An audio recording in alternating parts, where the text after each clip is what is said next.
There it is. Hello, welcome. Hello, welcome, impactful parents. Today we are live, and let me give you here. All right. So today we are going to be talking about how to explain bullying to a small child. And not only that, actually, we're just going to talk about all things bullying. I'm so excited to be here because I have a very special guest. Hello, everyone. If you don't know, my name is Christina Campos. I'm founder of The Impactful Parent, and I help parents of school-age children turn their chaos into connection with their adolescent. I offer free parent education videos every single week. I have online courses and I do some coaching, but if that wasn't enough, I bring experts in other fields onto the Impactful Parent stage to teach them even more. And today I have a very special guest. Her name is Dali Rivera. And Dali teaches kids and parents about bullying awareness. She does whatever she can to prevent kids from being bullied altogether. She's an anti-bullying coach with a program called Diversity and Anti-Bullying Academy. I'm so excited to have her on today. So thank you for being here, Dali. Oh, the pleasure is mine. I'm really excited to be here and have this conversation with you. And for those of you who are watching live, I want you to know that you are welcome to put any of your questions into the comments, and I will be able to read those and ask Dali your questions. So you can get those answered live right here. So I'm very excited to even get started to talk about bullying. This is Bullying Awareness Month. Is that correct? Absolutely. That kicks off today and it's nationwide. And it's just to bring awareness, to prevent it. And also, if it happens, to let people know, how do you manage it? What do you do? Awesome. Yes, awesome. And so this is the perfect time to start talking about bullying with your children, whether it's a preventative thing or whether or not you're trying to troubleshoot. Maybe that something is happening in your life, and I could not bring a better resource onto the Impactful Parent stage. So let's start off, Dali, by talking a little bit about bullying. I'd like to know the difference between bullying and teasing, just so we can get on the same page, because I think that sometimes it gets really misunderstood. Yeah, that's a great question. And that's a great way to start educating yourself about bullying, because I ask so many adults about, the differences. And the definition that most of them give me is the definition of teasing. So bullying is pretty much when you have unwanted aggressive behaviors done to you, and it can be said or done to you physically. It's also, there's a power imbalance, and what that means is that somebody of authority, or somebody that feels like they're more popular, or maybe of more control over you, they use that against you. And it's also something that is consistent, or it has the potential to be consistent or ongoing. So that's usually what what it is. And it also is more about the receiver, not the giver. So if you feel like you've been bullied, and all of those things that I just mentioned fit the description, then you're most likely being bullied. Now, teasing is different, because when teasing happens, it's something that happens mostly among friends, and it is not meant to cause ill feelings or for you to feel distressed about. Whereas bullying, most of the times people feel like they have to avoid the person that is targeting them. They feel angst, they feel stress, they feel scared, they feel unsafe. And with teasing, usually it's just like, it might bother you a little bit because maybe they touched on something that happened to you that was embarrassing. But for the most part, it's not repetitive. It's usually from friends, and usually they tease you because they're like, hey, remember that time that you walked into that pole because you kept looking down on your text, texting people? So it's more like of a reminder of like, hey, remember when you did this and this happened? That was funny. Haha, don't do it again. Or it's just for laughs. But most of the time among friends, you kind of share a piece of the pie. It's not just that same person getting targeted all the time. And those are the most distinct differences. And so I think all of us have a situation where we were teased by family or friends, or maybe even colleagues or classmates. And Yeah, then still to this day, right? yeah. Oh yeah. I'm reminded of certain things that I've done. I'm like, oh yeah, that stop it. Don't bring that up. But for the most part, when you're like, stop it, that's embarrassing, they're like, okay, I just wanted to remind you, Yeah. Well, I just want to reiterate two things that you said that I think is that big differentiator between the teasing and the bullying. And one is it's really about the receiving end and how that person is receiving the message, whether it's a tease or a bully. And the second thing is who is doing it, as far as, is it somebody you consider a friend, or is it somebody who's an acquaintance or somebody you don't even know? Um, and that's kind of that gray area, especially when it comes to kids that are in small schools, for example. Big schools, it's still there, but if you're in a small school and you only have a very limited class around people, I could see how some kids would, you know, you're kind of all friends, but you're kind of all, Yeah. some of them aren't as much. And so there's a lot of gray area there. Yeah. I want to talk about how do I explain bullying to a young child? Because I know some of my audience has younger children. And not only that, but it's so preventative. If you can teach your child what bullying is and what it looks like, then they can recognize it and then they can get help earlier versus a child that doesn't even really understand what bullying is. So, how would I do that? Okay, so as far as the methodology is, you always start with books. There's so many books out there that give examples, stories. If you have a story of your own of bullying, then share that story because kids will remember it. They will remember like what happened. If you use words to explain how it made you feel, then they'll remember that too. And also using those very descriptive keywords, right? So Mhm. explaining, when I got bullied, I felt really unsafe. I felt like I had to hide from that person. And they'll remember that instead of saying like when I got bullied, it was just mean. Okay, well, mean can be anything. You have to be more descriptive. So that's why the stories are very, very helpful, whether they're yours or maybe it was grandpa's or maybe it was grandma's or a cousin or a friend, but you also have a ton of books available. If you don't know where to begin with books, I have a big list that I can recommend. But also use your library and go to that librarian and say, hey, I have a child of this age. Can you help me find any books on bullying? There's so much out there now. You'd be surprised. So I hope that that answers your question. No, it does, and I think that's important for parents to know is start with books, and that is so simple and such a great suggestion. Now let's talk about what are the different types of bullying, because as we go into a new age, it's much more than cyber. There's much more than that kid that just like punches you in the face and takes your Mhm. lunch money. So tell me a little bit about the different types that we should be looking out for. Yeah, there are lots. So the main four that most of schools teach are physical, social, verbal, and cyber. However, there's more than that. And just to name a few, emotional, there's physical, sexual, there's financial bullying. There's a lot more, right? So I'm just gonna break them down very quickly. Physical is the one I think most people know what this is. It's pulling the hair, damaging your clothing, stealing your money, or damaging your notebook, or spitting, slapping, hitting, punching, all of that, or even blocking you from an entryway. Then you have social bullying, and this one is really hard for a lot of people, especially younger kids, because it's very, very like under the table. It's hard to point out and see clearly. And by the way, most bullying happens in settings where there are a lot of other people around. And with social bullying, it's the spreading of the rumors and damaging or tarnishing your reputation. It's the one person who decides to tell everybody, hey, Dali's not cool, don't talk to her. So then suddenly she is out of her community. She's kicked off.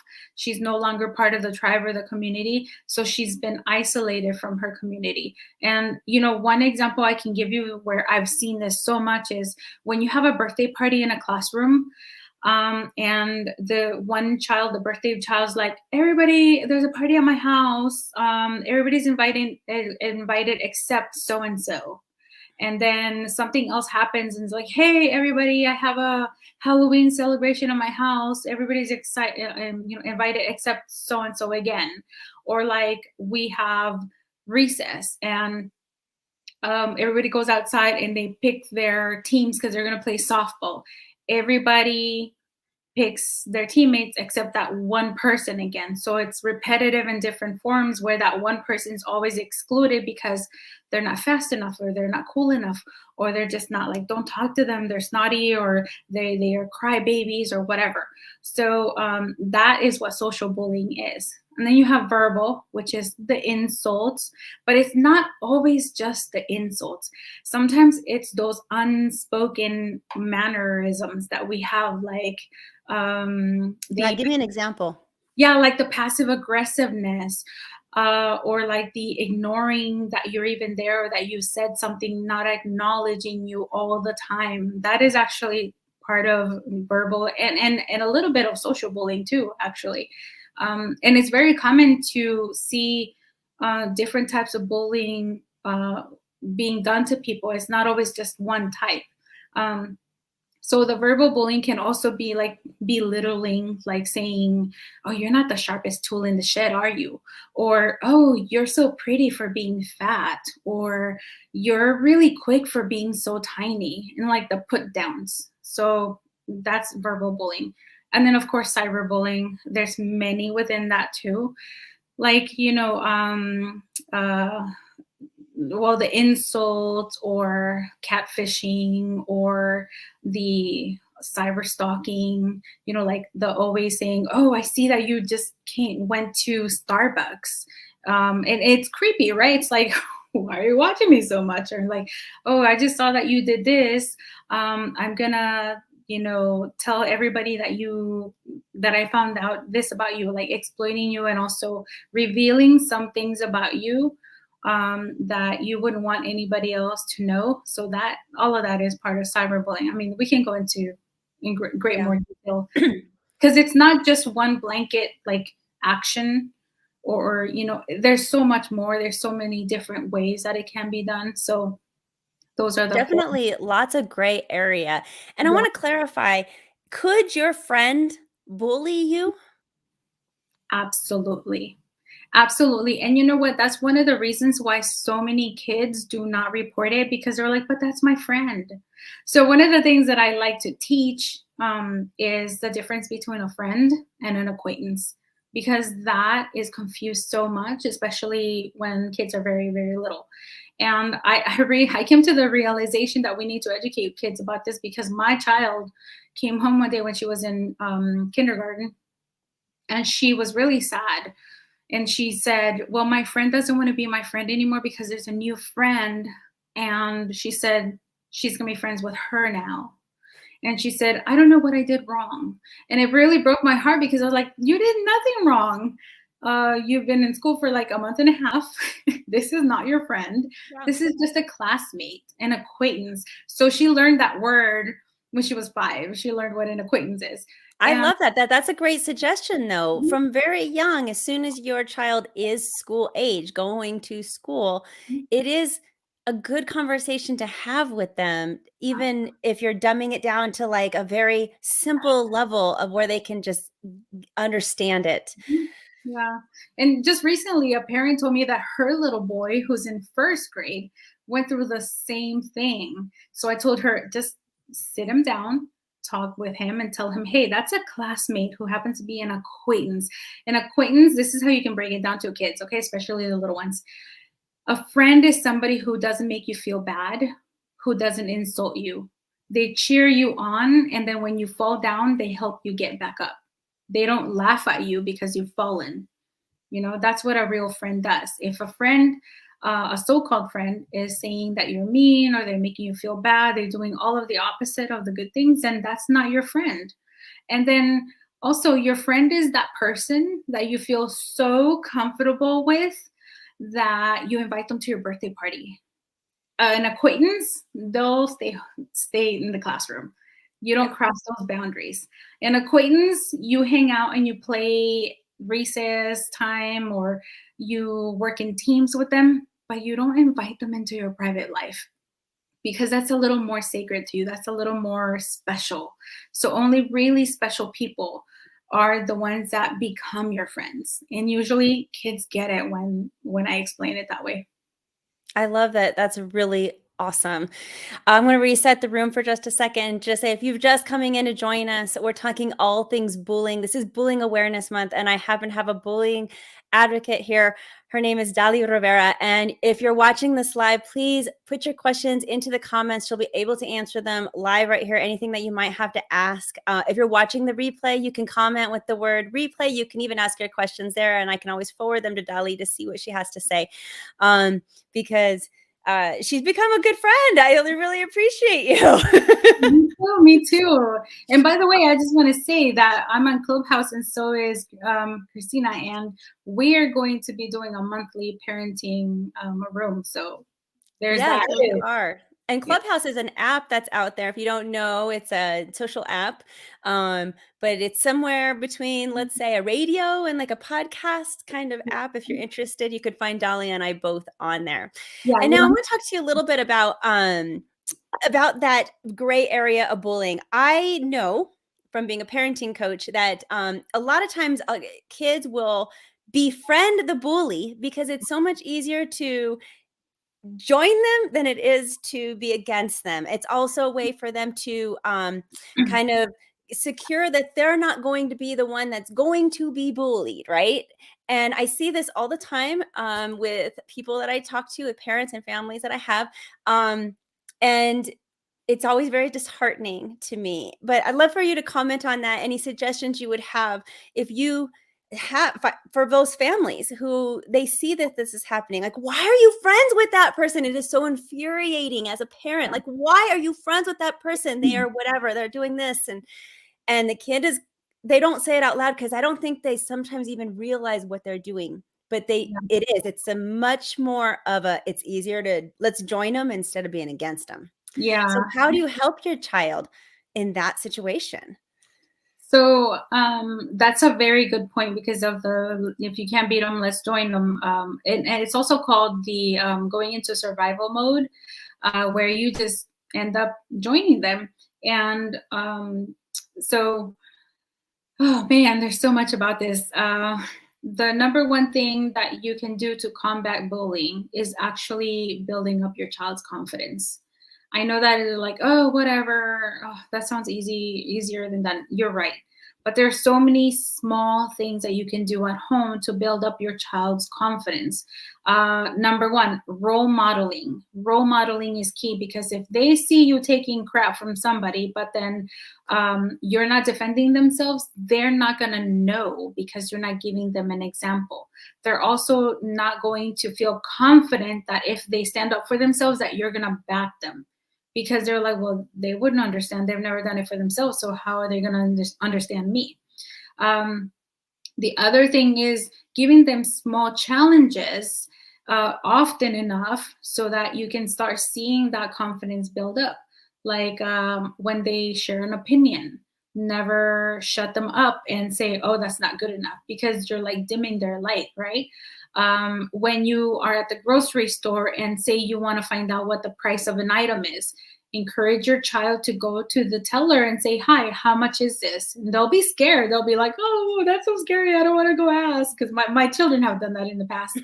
Um, and you can just go with them and say, I'm going to go with you, but I'm going to be standing right behind you. And I want you to check the price for this item. You're going to be the one speaking. Okay. I'll be right behind I you. love that. I Yeah. love it. And then they'll be like, oh, but stay with me. And you might even need to whisper the question in their ear so that they ask it. But the key here is for you to challenge them to get out of that comfort zone, because yes, we all know when we're uncomfortable is when we're growing. And have them ask that question. Just whisper it in their ear and say, ask whatever. And then you'll see like their relief. They're like, oh my gosh. And you can say, see, that wasn't so hard. Next time you can challenge them by paying, give them the money or the debit card, and also they'll be learning finances. But the whole point is show them that they can do these tasks. Or if you want to hang up a picture frame at home, a light one, say, YouTube it, find out, how do you measure it? How do you figure that out? Every little task that you have them do builds up confidence, even if it seems really, really simple.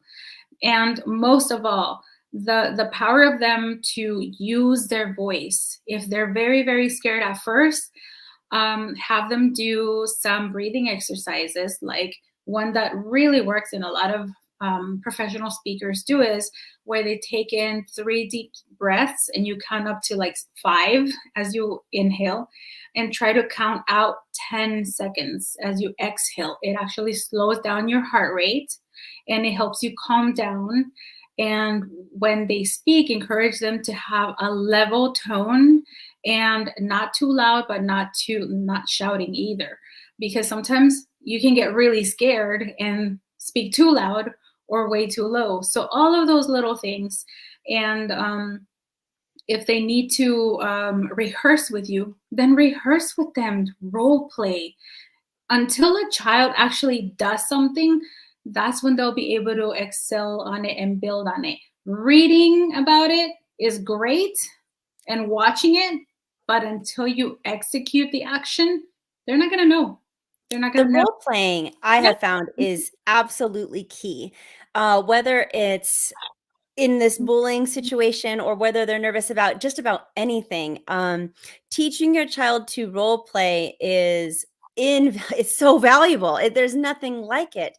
And it doesn't mean that you have to go out there and act it out with your child. You absolutely could, but role playing, it could be like, think about it in your brain.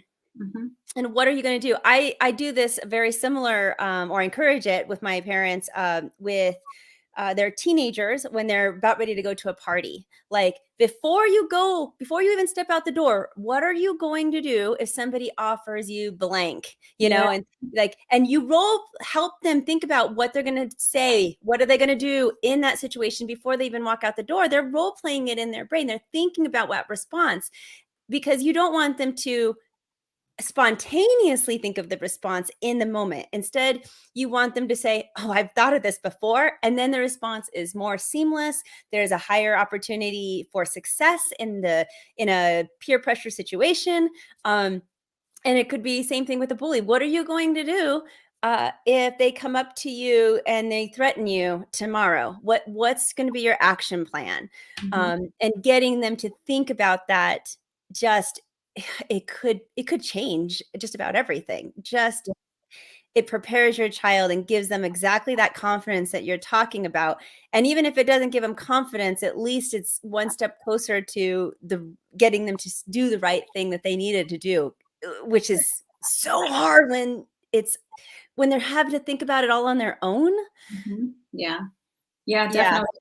And there's so many other ways to boost your child's confidence, like sports or art classes or singing classes, just anything that demonstrates that they have the ability to do something that they thought they could not do. And it's really important because when it comes to responding to a bully, that's going to matter. And there's also like a whole class I can give you on how to respond effectively, where you're not going to blow everything out of proportion, and where you can keep yourself safe. And it's important to know like what type of bully you're dealing with. And I have a blog post called "Not All Bullies Are the Same" at dalitalks.com that you can check out. But it's just really helpful to educate yourself, because depending on who they're dealing with, then you can give them the appropriate advice on how to respond to it. And I want to talk a little bit about, what if your child is the bully? Which again, I see often when they do it's easier to join them than to beat Yeah. them, right? Mhm. So now you might have a child that is the bully. What Yeah. does a parent do then? And what are some of those signs that, uh-oh, this is my kid? Mhm. Yeah, that's a great question. And I always get so happy when parents ask me, because that just tells me like you care. Because some people have this notion that the parents of the bullies don't care, that they don't even, that they're in denial. But sometimes it's just that they don't know how to deal with that, right? So first, let's talk about the signs. If your child is exhibiting bullying behaviors, then you might notice how others react around your child. Like, for example, if you go and say volunteer in the classroom and you notice nobody really wants to hang out with your child, or that your child has a name, like a nickname, they've been maybe stigmatized as the trouble child or the bully, of course, or something negative, that's a sign that's like, wait a minute, what happened that they're calling you this? Or maybe even the teacher has referenced to him as the challenging child or anything like that. And what kind of friends is your child hanging out with? Is it the kids that are constantly at the principal's office? How are they behaving? Are they very irritable? Are they super aggressive? And sometimes, actually, I have had a few parents who say, hey, my child is a great kid at home, but I noticed that she kind of talks down to her sister. And she's really, really smart, but she kind of says things like, well, they're just stupid. They don't know, like I know. So sometimes it's the very, very confident kids, because there's this, what do you call it, misconception that the child who's usually the bully has low confidence, but that's not true. Usually they're very, very confident, to the point that they cross that line and go into the arrogance area, and they use that as like, but I know better. You do what I tell you, and this is how it's gonna, so if you have a very, very smart kid that feels like they're right on everything, to have that conversation with them about, hey, you have to be careful, because you don't want to come off as the bully, because I know you know things, but you have to learn humility and let others answer the question, and you can't talk down to them because they don't know and you do. Everybody has different, intellectual abilities. So it's really important, because I have had that scenario actually several times, when people are like, my child is really, really good, very like leadership, 100%. And, but they insult other kids, and they say these derogatory things because they feel like, oh, they're wasting my time, So Sometimes it's the really smart kids that yeah. don't want to tolerate some of the other kids, because Yeah. they're just kind of like intellectually, they are really smart, and they're kind of accelerated a little bit further. So just something to think about, parents. Like, you could be very proud of that. That's your child, just to teach them a little bit about the humility and the patience with other people. And the way that you can actually help your child so that they don't end up doing that is to challenge them more with something that's going to help humble them down, right? Because nobody knows everything in the world. So if your child's one of those kids that's super intelligent and they feel like they're working with these kids that are just dumb, then place them with at a higher level of whatever it is they're working on, so that they're like, oh, I don't know everything, and these people are smarter than me. And so that they know that, hey, not everybody's going to be at your level, and there are people that are above your level too. So but if your child is hurting other kids, let's say it's not the smart child that's belittling others, maybe it's a child that's spreading the rumors, or maybe they're hurting them physically, then of course you always have to have that conversation and try to teach them empathy. And you can do that early on, empathy and kindness, with, again, books, stories. And the point here is to have them be able to put themselves in that person's shoes and see that what their actions, how their actions are impacting that person. And, how would you feel if they're hurting other people? Then the first thing you want to do is say, hey, I love you. Regardless of what you've done, I love you. You're my child. They need to know that your love is not conditional, that it doesn't have any strings attached, that you'll love them even with their mistakes. Because a lot of kids, they tie their self-worth to how they're loved by their parents. And the second thing is, tell them, this mistake does not define who you are. It was the action that you did, but that's not who you are. And then let's talk about it. Why did you do this? Why are you doing this? What compelled you to say this or do that? Okay, let's fix it together. Always include them in the solution, because when you include them in the solution, you are showing them that you value their opinion, and also that they need to have accountability and take action and fix that problem, right? They need Yeah. to correct it. And try to avoid the words punishment. Punishment is, it's like a broken band-aid. So it's not even a good band-aid, it's a broken band-aid. It doesn't really solve the problem.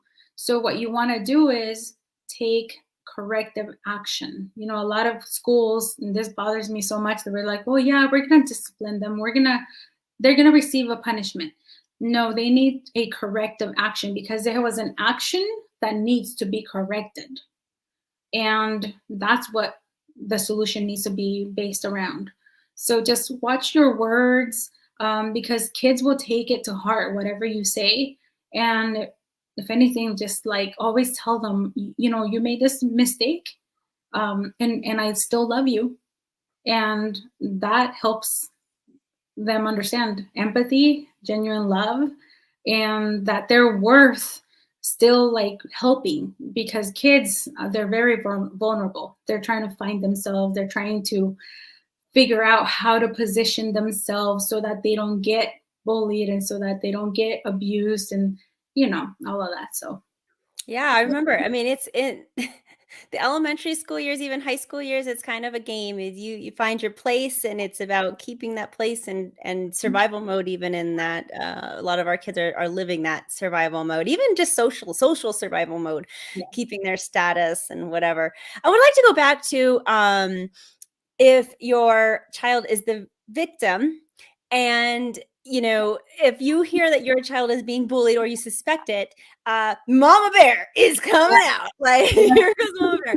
And my question is, should I confront the parents of the bully that I think is there? Do I Mhm. could go to the parents? Do I tell them? Do I call that mom and dad? Or is that a really bad move? So this is, you got to be careful with that, because it depends on the situation. Now, if you go to a school, it happened at school, and you want to have a conference meeting with the parents of the kid who hurt your kid, the school's going to say no, and there's a reason why. The reason is pretty much because some parents can't control themselves, and like one principal told me, one parent lunged himself across the table and punched the other parent with the kids there in the room. So that's what they're Yikes. trying to avoid, because parents get very protective of their kids. And so that's why they do the individualized meetings, the principal with the parent and the child, right? So if you know the parent, say like your kids have hung out and you know the parents, but you know that you are able to speak to the parent, you be the judge. And if you can, then you can. I have been in that situation where something did happen with a parent, and I was able to talk to that parent very amicably. But not every parent is like that, so you have to use your best judgment, and you have to be careful, because things could go so wrong. So if Yeah. you can, if it's something that happened at church or at school, then have a mediator, a neutral party. You don't want your best friend there.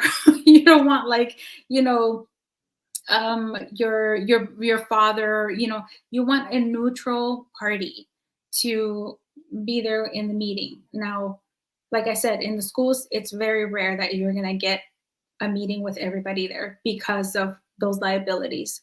So just, if anything, when something happens, take precautions and keep a journal, a very detailed journal of who, what, when, where, why, how. If it was Yeah. bullying. That leads me into my next question, because if I can't go to the parent and my child is a victim of a bully, what are my first steps? And I'm hearing you say document. That's going to Mhm. be one of my first steps. Document things as a parent. What else am I going to do now? You are going to report it, because just telling the teacher that your child got hit or that your child is being social bullied or verbally abused, that gives you no evidence. There's no evidence. There's no track record that you have already complained 50 times, right? I have a lot of parents who tell me this has been going on for like 2 years and I keep telling the teacher and nothing happens. And then when something major happens, it gets recorded, it gets written down and filed by somebody. And then they say, but we have nothing in record that this has happened before. Everything's word of mouth. It's the kid's word against the other kid's word. Think of it as a legal case. A judge is not going to hear hearsay. A judge wants evidence, and that's what you need to have. So your evidence is going to be your bullying incident report. Keep a draft in a journal, on loose pieces of paper, a Google Doc, whatever.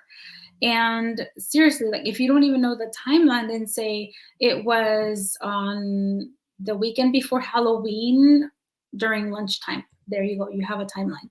Who was there? Mrs. Smith's class. The whole class was there, and this is where it happened. So like anything that you can get, because that's going to give the principal or whoever the investigator is an idea of what happened, who was there, who can they go and ask for the other stories, right? Because there's many sides to a story. It's not just 1, 2, or 3. It's many. Whoever was there present, and know that you need to submit your statement, hopefully according to the policies or following the guidelines that you have been provided by the school.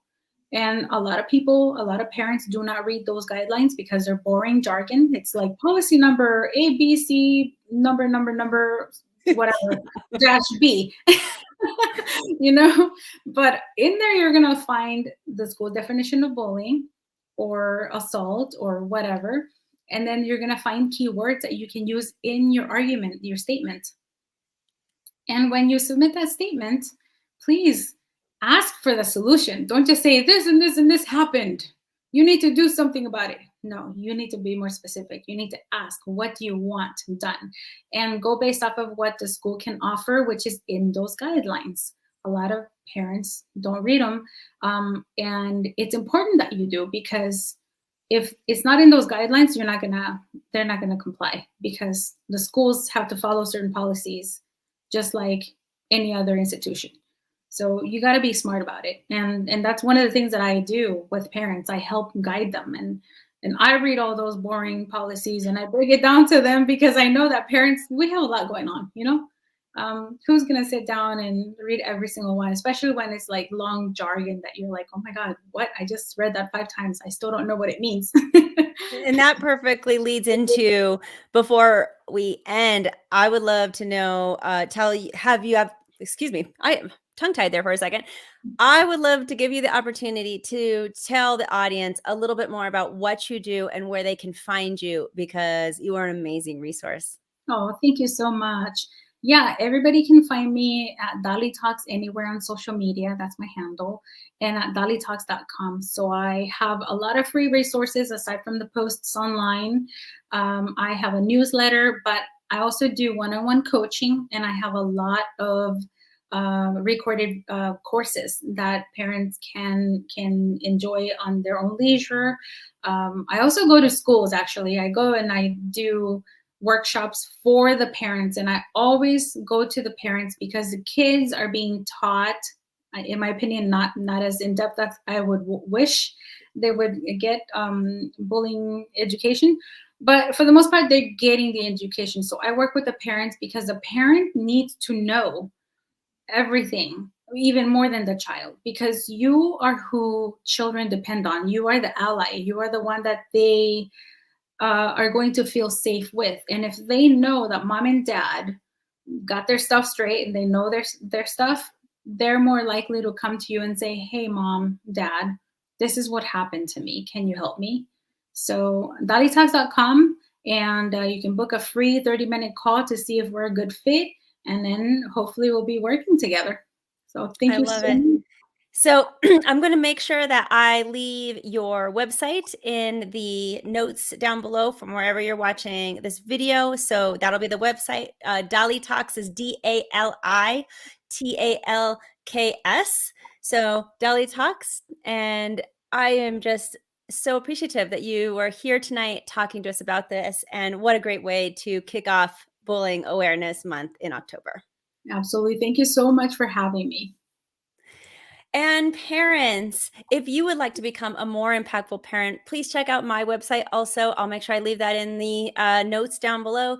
But I have parenting courses, family coaching, 30-day challenges, and so many free resources for you. But until next time, you got this, parents.